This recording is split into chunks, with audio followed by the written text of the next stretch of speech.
If you'd like to support this channel, please consider purchasing a copy of my book, Captain Steel and Other Stories, on Amazon, especially if you are a fan of speculative fiction.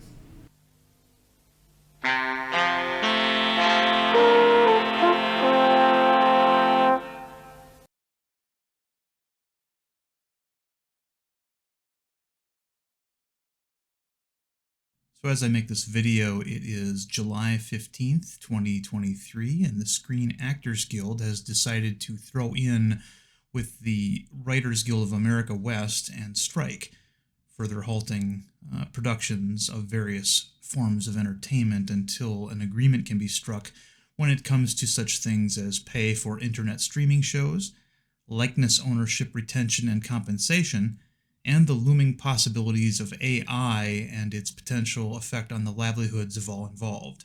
This isn't the first Screen Actors Guild strike I've lived through. There have been three major ones that I can remember, which happened in 1978, 1980, and year 2000.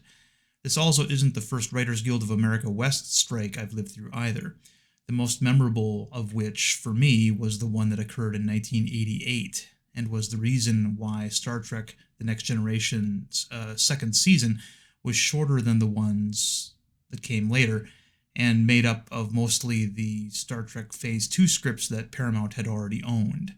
But my point is, I lived through it. It wasn't a big deal for me. This is because entertainment is, by its very nature, an elective. You don't have to partake in it. When strikes occur, this is a fantastic time to read books, for example, since many movies and TV shows and streaming shows are put on hold anyway. Or you may find something completely different to do, like go fishing, or make YouTube videos that most people won't see, or write books that most people probably won't read. There are lots of ways to recreate in the United States of America. While I generally choose not to stress such strikes, the other night I was privy to an extended complaint from someone in my channel's extended community, Michael J. Crawford, the salty Trekker, formerly the anti-Trekker and sometimes referred to on this channel as the Salt Vampire.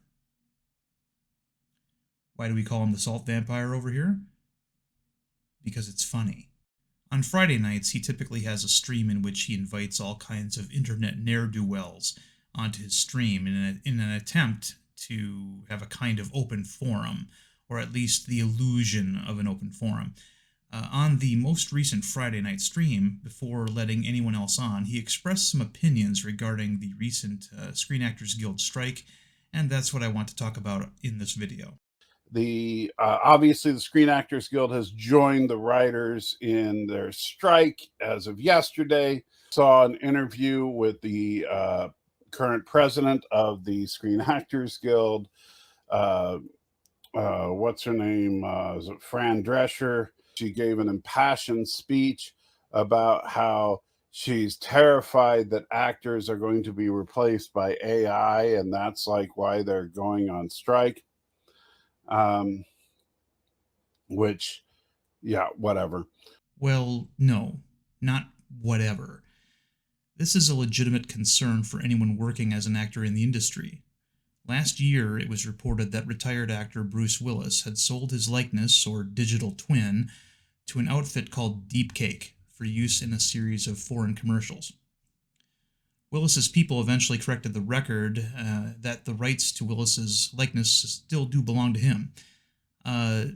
This is good for the actor because with his recent aphasia diagnosis and possible dementia, he will be unable to work as a result.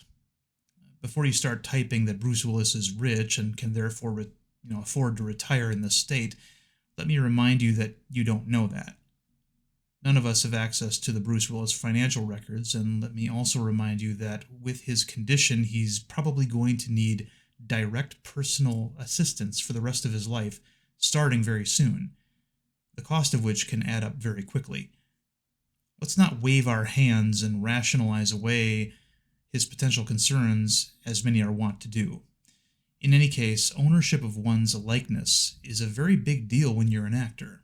You know, these are people that are entertainers. These are not steelworkers. These are not war heroes. These are not people who make the country work. Okay, let's unpack this. These are entertainers. So what? While I said earlier that entertainment was an elective, that doesn't mean entertainers shouldn't be any less invested in their own careers and in the compensation for what they do than anyone else who gets paid to provide a service. I mean, it's almost as though he's saying we should look at them and their concerns as being beneath those of other professionals. Then he lists professionals that he seems to think entertainers are beneath, like steelworkers, war heroes, and, quote, people who make the country work. Steelworkers can be said to make the world work, at least in this country, as most of our structures require the creation and upkeep of steel. That's fine. War heroes is a little iffy. I would submit to you that a war hero certainly makes his country work if his country happens to win said war, but that isn't always the case. Japan had war heroes during World War II. Did those war heroes make Japan work? I mean, one could argue that Japan became an even more prosperous country after Japan lost that war. Does that therefore mean that the war heroes impeded their country's progress? One could argue that was the case. Then he says, generically, quote, people who make the country work. How exactly does Hollywood not contribute to the country working? I mean, even if you eliminated movies and scripted television and streaming shows, Hollywood still provides the professionals who work in commercials and public service announcements and other things that most certainly do contribute to making the country work. But, even if Hollywood's productions didn't directly make the country work, they would still make the country work indirectly. Here's an example I like to use. Yachts. Yachts are cool, but nobody needs a yacht. Meaning they are an elective. Nobody needs to own a yacht to survive in the United States. Many outspoken people, like Al Franken, want you to think that yachts and their owners are beneath them. But look what happens when someone who can afford to buy a yacht buys a yacht. First of all, who built that yacht? Who physically assembled and constructed the hull? A professional hull technician, that's who. Who installed the plumbing in the yacht? Well, that would be a plumber. Who installed the electrical wiring in the yacht? An electrician. Who designed the galley inside? Who built the galleys inside? Then there's the people who got the yacht noticed, the web designers, the professionals who may have created the video showing you all the features of the yacht while you were waiting to talk to a salesperson about buying the yacht. Now, you can look at said yacht as a great big toy that someone bought that they really don't need. You can look at it that way. You can also look at the one who bought the yacht as employing all the blue and white collar employees and craftsmen needed to build and sell that yacht. But it doesn't end there. Let's say after you bought your yacht, you don't want it just sitting at the pier somewhere.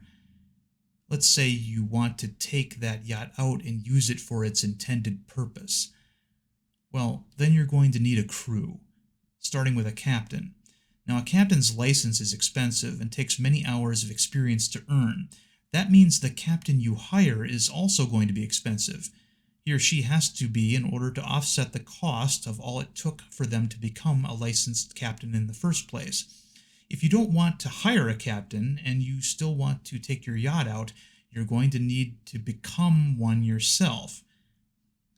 Then, depending on the size of your yacht, you're going to need a cook or a chef, a couple of deckhands, or even just some guy who does maintenance on the engine and other shipboard features from time to time. Now remember, yachts are electives. But do people who make yachts and buy yachts make the country work? I would argue they do. Now let's go back to Hollywood. Movies are electives, and they employ just as many blue and white collar jobs as many yachts do. But to say that actors aren't an essential ingredient of most movies is ridiculous. In fact, the right actor can elevate a film's profit by leaps and bounds, and in addition to keeping some of that profit for themselves, The movie industry also invests that profit into the creation of more movies, thereby creating more blue and white collar jobs. So to say that entertainers don't make the country work, I would have to vehemently disagree. And quite frankly, I think that they are way more important than they are.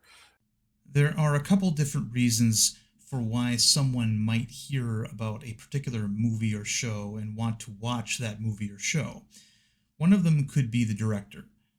One of them could be the writer, like a movie based off of a novel by a particular author. And one might even want to see a movie or show based on the music or the set pieces. But do you know what the biggest reason people have to go see movies for is, historically? Because they want to see the particular actor or actress in said movie or show.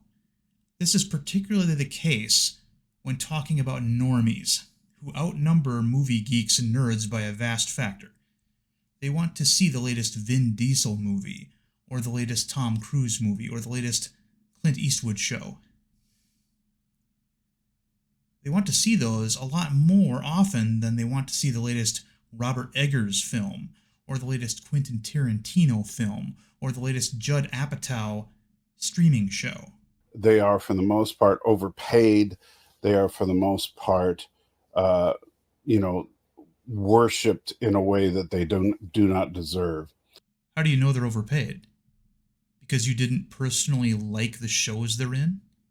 That's not how they're compensated, Salty. The vast majority of actors in SAG are people you've never heard of, and they certainly aren't worshipped, as you say, at all.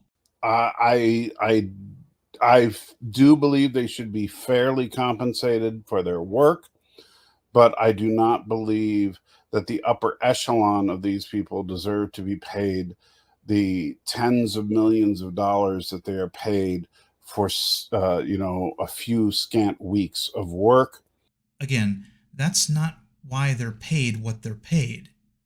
The quote upper echelon are paid what they are paid because studios are willing to pay them those amounts, and the reason why the studios are willing to pay them those amounts is because they, the upper echelon, tend to drive audience interest. They tend to put asses in seats. So the studios are willing to assume the risk and hire them. Hiring them is an investment, often risky, in the success of the picture based on how recognized they are and how they are perceived by the public. Now, this can change, of course.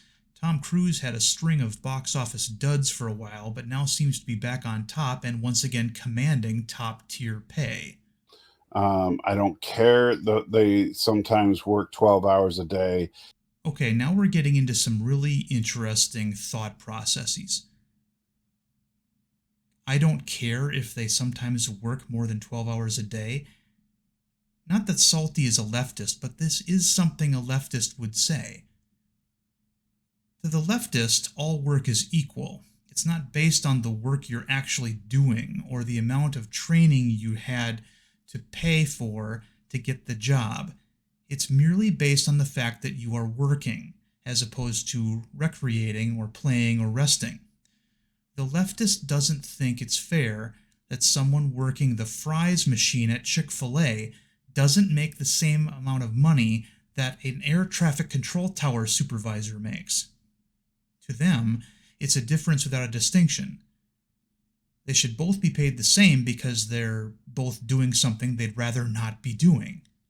You make me work 12 hours a day for 6 weeks and offer me $20 million to do it, and I am not going to bitch about it. Okay, what you're doing right now is you're looking at your current living conditions and imagining getting a $20 million check against your current home mortgage, your current cost of living, etc. Unlike Tom Cruise, just as an example, you don't have to pay for expensive private security to keep your kids safe. Tom Cruise's 3 children are far more subject to kidnapping than yours are. Yours are not as likely to be kidnapped because you do not have the money to make them as attractive a target for a would-be kidnapper. I'm not saying it would be impossible that your kids would be kidnapped. There are psychos everywhere. But typically speaking, people want a ransom when they kidnap somebody. Being a millionaire costs more money than being someone, say, just above poverty level. It's something that very few people who aren't millionaires understand. Being a millionaire costs more than being middle class, and it's that way simply because a millionaire has more money. Unlike Tom Cruise, you don't have to buy an estate that's gated and secluded. Unlike Tom Cruise, you don't have to pay for armed security. Unlike Tom Cruise, you don't have to pay someone to do your grocery shopping. You don't have to pay for an expensive school for your kids, which is expensive because, among other reasons, it's more secure than a government school. This is why the vast majority of millionaires in the United States keep their status as millionaires a secret. It's the easiest way to not have to spend like a millionaire. In the case of an actor with a household name, this just isn't an option. So, sorry, not sorry. What you just heard is an example of something called class envy. Class envy is resentful feelings against people of a higher social or economic class. It's a purely emotional response. The insidious thing about class envy is that it can feel righteous on the surface. It's very seductive that way, particularly to the have-nots in society. The fact that they're putting out the tens of thousands of other people that work in the industry,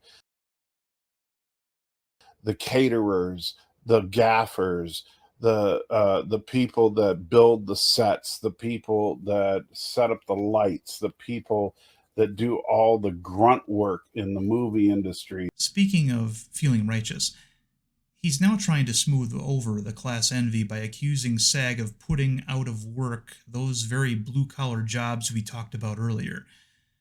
I'm sure this is something that is weighing heavily on SAG as this process goes forward. Remember, many of the blue-collar jobs in the entertainment industry are unionized as well, like the boom operators, makeup artists, and hairstylists. You can bet that SAG is hearing from those unions. Ben Affleck and Matt Damon are huge actors today, but back in the 80s they weren't. Back in the 80s, they were SAG members and got to be extras, what today we would call background actors, in a Kevin Costner film called Field of Dreams for a scene that took place at Fenway Park. Affleck and Damon were paid blue-collar wages for this, earning less than $100 a day. According to SAG, what the industry wants to do is have background actors come in and do one day of work and also be scanned, requiring them to sign away their likeness to the studio, who could then use it in perpetuity. Disney is said to already have contracts like this, by the way. Let's say Ben and Matt had done this and then wanted to be extras in another studio's film. They couldn't, because the previous studio would have owned their likeness. Hopefully you see the problem, even for minor actors earning close to minimum wage. This is not something I choose to blow off in conversation. I acknowledge the problem. Back in the 1940s, actors often didn't own their likenesses. Some were practically owned by their studios. The studios grinded them up and spat them out when they were done with them. Judy Garland, Mae West, the cast of Our Gang, and Little Rascals. It's all historical precedent. Now, I don't want anybody contacting Salty Trekker and giving him any business about his views. He says he's dealing with a lot of medical issues and is on brain medication, and I have no reason to doubt him. He shot from the hip here, and when you do that, the chance to miss is often very high. The Lord knows I've done it myself, and even on some of his own streams.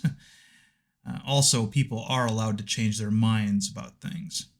I myself am not a big collective bargaining guy. I don't like unions and guilds because I feel they often limit one's upward mobility in a given company.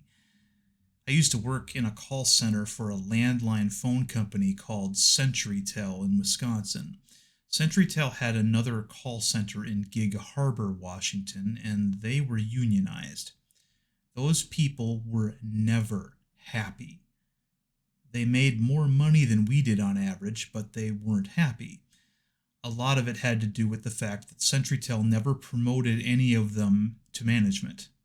Their union may have guaranteed them a few extra bucks an hour starting, but that same union also prevented them from becoming supervisors and managers, despite some of them having way more experience than others in the company. They were locked in, with nothing to look forward to except listening to angry idiot customers who wanted victims for their verbal abuse. Thank you for listening.